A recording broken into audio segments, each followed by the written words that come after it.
Hello friends, welcome back to my YouTube channel to V N IAS। आपकी handwritten notes वाली class में आप सभी का स्वागत है। तो जैसा कि हम सभी ने कल इंटरनेशनल ऑर्गेनाइजेशन स्टार्ट किया था और इंटरनेशनल ऑर्गेनाइजेशन में हमने कल यूनाइटेड नेशंस और उसके जितने पार्ट्स हैं इम्पॉर्टेंट उसको कवर किया था। जैसे कि UN सिक्योरिटी काउंसिल हो गया, ट्रस्टीशिप काउंसिल हो गया, इकोसॉक, ICJ, देन सेक्रेटेरिएट, UN का सेक्रेटेरिएट हो गया, फिर अदर जो UN की बॉडीज़ हैं लाइक यूनिसेफ, UNDP। उसके बाद हमने क्वेश्चंस भी पूछे थे कि इंडिया में कौन मल्टी डायमेंशनल पॉवर्टी इंडेक्स जारी करता है और HDI में इंडिया की रैंक क्या है। UNEP, IPCC, FAO और ILO इतने ऑर्गेनाइजेशंस हमने कल कवर किए थे। तो आज हम कुछ अदर ऑर्गेनाइजेशंस भी कवर करने वाले हैं, इंटरनेशनल ऑर्गेनाइजेशंस। तो चलिए स्टार्ट करते हैं। तो फ्रेंड्स, आज हम शुरू करने वाले हैं यूनेस्को से। तो यूनेस्को के बारे में बस एग्जामिनेशन पॉइंट ऑफ व्यू से जो इंपॉर्टेंट फैक्ट्स हैं वही देखेंगे। सबसे पहले इसका फुल फॉर्म क्या है। तो United Nations educational, scientific and cultural organisation, ये इसका फुल फॉर्म है। और ये कब इस्टेब्लिश हुआ है? 16 नवंबर 1945 को। हेडक्वार्टर इसका है पेरिस में, फ्रांस में। इसमें 195 मेंबर कंट्रीज़ हैं। इसमें पैलेस्टीन भी एक मेंबर है, ये एक इम्पॉर्टेंट फैक्ट है। और इसके हेड कौन है प्रेजेंट टाइम में? तो एंड्रे एजिले इसके हेड हैं। और सबसे ज़्यादा वर्ल्ड हेरिटेज साइट्स, यूनेस्को जैसा कि वर्ल्ड हेरिटेज साइट्स जारी करता है, तो सबसे ज़्यादा वर्ल्ड हेरिटेज साइट्स जो हैं वो इटली में यूनेस्को के द्वारा नामित किए गए हैं। हमने यूनेस्को के जो इंडिया में इनटैंजिबल कल्चरल हेरिटेज साइट्स हैं वो ऑलरेडी कवर कर दिया है एक वीडियो में। जो हमारे कल्चरल और हिस्टोरिकल हैं वो भी हम एक वीडियो में लेके आएंगे, बिकॉज वो बहुत ज़्यादा हैं, तो उसको हम एक अलग से वीडियो में कवर करेंगे। यहाँ बस उसके बारे में इंपॉर्टेंट फैक्ट्स हैं। तो चलिए नेक्स्ट है WHO। WHO का फुल फॉर्म क्या है? World health organisation. तो 7 अप्रैल 1948 को, मीन 7 अप्रैल 1948 ये इस्टेब्लिश हुआ था, इसीलिए 7 अप्रैल को ही वर्ल्ड हेल्थ डे मनाया जाता है। WHO का हेडक्वार्टर कहाँ है? जेनेवा, स्विट्ज़रलैंड में। हेड कौन है? तो डॉक्टर टेड्रोस इसके हेड हैं। 3 साल तक लगातार कोई नया देश, मतलब किसी भी देश में अगर कोई किसी बीमारी का केस नहीं आता है नया 3 साल तक, तो जो WHO है ये उस देश को उस बीमारी से मुक्त घोषित कर देता है। लाइक हमारा इंडिया जो है, इसको 2 डिजीज़ेस से इसने वर्ल्ड हेल्थ ऑर्गेनाइजेशन ने मुक्त कर दिया है, फ्री कर दिया है। पहला है स्मॉल पॉक्स और दूसरा है पोलियो। तो पोलियो वाला रिसेंट है कि पोलियो से हम लोग कब मुक्त हुए हैं? तो 2014 में इंडिया को पोलियो मुक्त घोषित कर दिया गया है। नेक्स्ट है केप वर्ड, एक कंट्री है जिसको अभी रिसेंटली मलेरिया फ्री घोषित किया है WHO ने। भूटान और तिमोर लिस्ते को रुबेला फ्री घोषित किया है और इराक को ट्रैकोमा फ्री घोषित किया है। तो ये तीनों ही पॉइंट बहुत इंपॉर्टेंट हो जाते हैं। और ट्रैकोमा जो है कौन सी डिजीज़ है? ये आई से रिलेटेड डिजीज़ है। अगला है नाटो, देखते हैं हम लोग इसका फुल फॉर्म क्या होता है। North Atlantic treaty organisation. तो जब से रशिया यूक्रेन का वॉर हुआ है तब से ये बहुत ही ज़्यादा इंपॉर्टेंट ऑर्गेनाइजेशंस हो गई है। इसकी हेडक्वार्टर कहाँ है? तो इसकी हेडक्वार्टर है ब्रसेल्स, बेल्जियम में। 31 मेंबर्स हैं। लेटेस्ट मेंबर कौन सा है? ये बहुत इंपॉर्टेंट पॉइंट है, फिनलैंड ने लेटेस्ट ज्वाइन किया है। इस्टेब्लिश हुआ था 4 अप्रैल 1949 को। आगे देखते हैं यूरोपियन यूनियन, EU, ये कब इस्टेब्लिश हुआ है? तो ये इस्टेब्लिश हुआ है 1958 में ट्रीटी ऑफ रोम के द्वारा। टोटल 27 मेंबर हैं। और ब्रेग्जिट एक इम्पॉर्टेंट टर्म है यूरोपियन यूनियन से रिलेटेड। तो ब्रेग्जिट का फुल फॉर्म पूछता है तो वो हो जाएगा Britain's exit from European union. इतना ही है इसका फुल फॉर्म। बट अगर कभी क्वेश्चन में आए कि किस ट्रीटी के द्वारा ब्रिटेन ने यूरोपियन यूनियन से एग्जिट कर लिया, तो वो है लिस्बॉन ट्रीटी 2009 में लिस्बॉन ट्रीटी हुई। उसके बाद जो है ब्रिटेन ने अपने आप को यूरोपियन यूनियन से अलग कर लिया है। तो लिस्बॉन की जो कैपिटल है वो है पोर्टुगल, मीन्स लिस्बॉन जो है पोर्टुगल की कैपिटल है, sorry. Next treaty of Schengen. तो ट्रीटी ऑफ शेंजन क्यों हुई थी?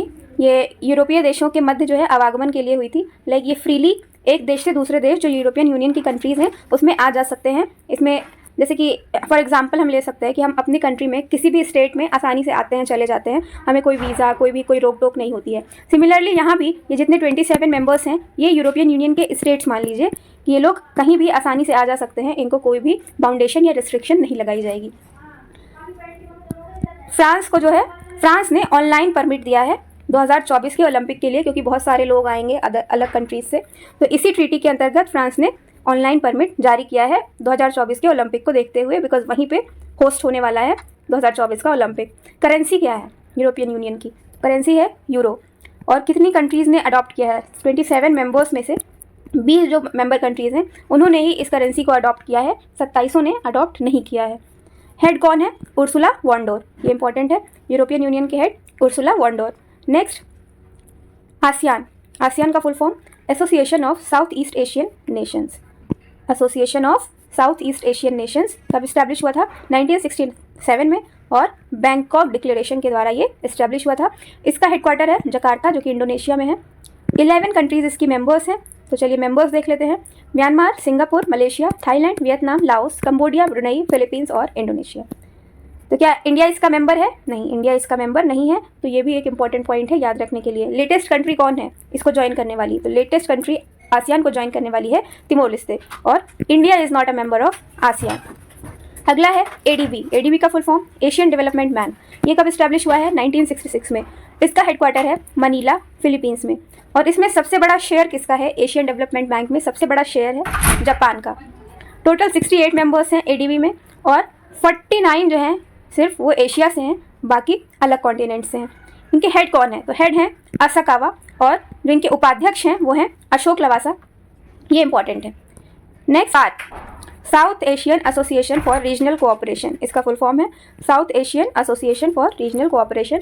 ये इस्टेब्लिश हुआ है 1985 में। इसकी हेडक्वार्टर है काठमांडू में। इसमें 8 मेंबर्स हैं। तो मेंबर्स कौन कौन से हैं देख लेते हैं। इंडिया, पाकिस्तान, अफगानिस्तान, अफगानिस्तान जो है लेटेस्ट मेंबर है, तो ये इंपॉर्टेंट है। मालदीव्स, श्रीलंका, भूटान, नेपाल और बांग्लादेश। तो 7 जो है एक ऐसा ऑर्गेनाइजेशन है जिसमें इंडिया और पाकिस्तान साथ में है। इंडिया और पाकिस्तान साथ में मेंबर्स हैं। नेक्स्ट है WTO। इसका फुल फॉर्म है वर्ल्ड ट्रेड ऑर्गेनाइजेशन। ये इस्टेब्लिश हुआ है 1 जनवरी 1995 को। WTO के पहले इसका नाम क्या था? इसकी पूर्वगामी संस्था क्या थी? तो इसकी पूर्वगामी संस्था थी GATT, general agreement for trade and tariff. तो चलिए अभी कल ही हमने पढ़ा था कि यूनाइटेड नेशंस की भी एक पूर्वगामी संस्था थी, तो उसको कमेंट करके बताइए कि यूनाइटेड नेशंस ऑर्गेनाइजेशंस की पूर्वगामी संस्था का क्या नाम था, जिसे बदलकर उसका नाम यूनाइटेड नेशन ऑर्गेनाइजेशन कर दिया गया। सिमिलरली WTO की पूर्वगामी संस्था थी GATT, जिसका फुल फॉर्म है general agreement for trade and tariff. इसका हेडक्वार्टर है जेनेवा में। हेड कौन है? तो हेड हैं नागोजी ओकांजा इबेला। ये नाइजीरिया की हैं, तो ये इंपॉर्टेंट हैं, और ये फर्स्ट फीमेल हेड हैं WTO की। इस वजह से ये पॉइंट बहुत ही ज़्यादा इंपॉर्टेंट हो जाता है।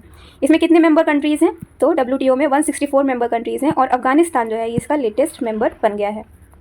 Next world tourism organisation. इसको भी WTO ही बोलेंगे, इसमें ज़्यादा कुछ नहीं देखने के लिए, बस इसका हेडक्वार्टर मैड्रिड स्पेन में है। अगला देखते हैं ओपेक। तो ओपेक क्या है? इसका full form organisation of petroleum exporting countries. जो तेल निर्यात करते हैं उन कंट्रीज़ का एक ऑर्गेनाइजेशन बनाया गया है। ये कब इस्टेब्लिश हुआ? 1960 में, बगदाद में। तो बगदाद किसकी राजधानी है, किसकी कैपिटल है, ये भी कमेंट में बताइए। बगदाद किस कंट्री की कैपिटल है?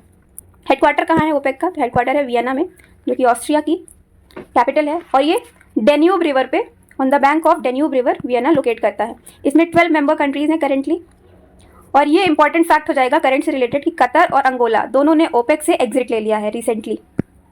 ओपेक से एग्जिट लेने वाली 2 कंट्रीज़ कौन कौन सी हैं? तो वो है कतर और अंगोला। नेक्स्ट देखते हैं बिम्स्टेक। तो बिम्स्टेक जो है 1997 में इस्टेब्लिश हुआ है। तो इसमें जो कंट्रीज़ हैं वो कौन कौन से हैं? Bangladesh, India, Myanmar, Sri Lanka, Thailand, Nepal और भूटान। तो ये इसके मेंबर कंट्रीज़ हो गई। 7 कंट्रीज़, इसमें 7 कंट्रीज़ हैं, और ये सार्क का विकल्प अल्टरनेट है। तो सार्क का अल्टरनेट क्यों है? क्योंकि इसमें इंडिया है, पाकिस्तान नहीं है। हेडक्वार्टर इसका कहाँ है? तो हेडक्वार्टर है ढाका में, और करंट जनरल सेक्रेटरी हैं इंद्रमणि पांडे। अगला देखते हैं SCO। तो SCO क्या है? शंघाई कोऑपरेशन ऑर्गेनाइजेशन, इसका फुल फॉर्म है। ये इस्टेब्लिश हुआ 1996 में शंघाई 5 के नाम से, और 2005 में इसका नाम कर दिया गया SCO। इसका हेडक्वार्टर है बीजिंग में, और SCO ने अपना कल्चरल कैपिटल वाराणसी में इस्टेब्लिश किया है। ये क्वेश्चन अभी RO के एग्ज़ाम में पूछा गया था कि किसने वाराणसी में अपना कल्चरल कैपिटल खोला है, तो उसमें बताना था। 4 ऑर्गेनाइजेशंस के नाम दिए थे, तो SCO उसका राइट आंसर हो जाएगा। 9 मेंबर कंट्रीज़ हैं, इंडिया और पाकिस्तान इसमें मेंबर है। लेटेस्ट मेंबर ईरान है। और 2023 का होस्ट कौन था? तो 2023 की जो चेयरमैनशिप थी वो इंडिया के पास थी, वर्चुअल। तो इतना आज हमने कवर किया है। G20 कल स्टार्ट करेंगे। G20 और कुछ बचे हुए इंटरनेशनल ऑर्गेनाइजेशन हम लोग कल कंप्लीट करने वाले हैं। तो अगर आपको ये वीडियो अच्छा लगा है तो इसको लाइक कीजिए, कमेंट कीजिए, शेयर कीजिए, और हमारे चैनल को सब्सक्राइब करना मत भूलिएगा। जो भी क्वेश्चंस पूछे गए हैं उसको कमेंट में ज़रूर बताइएगा। Thank you for watching.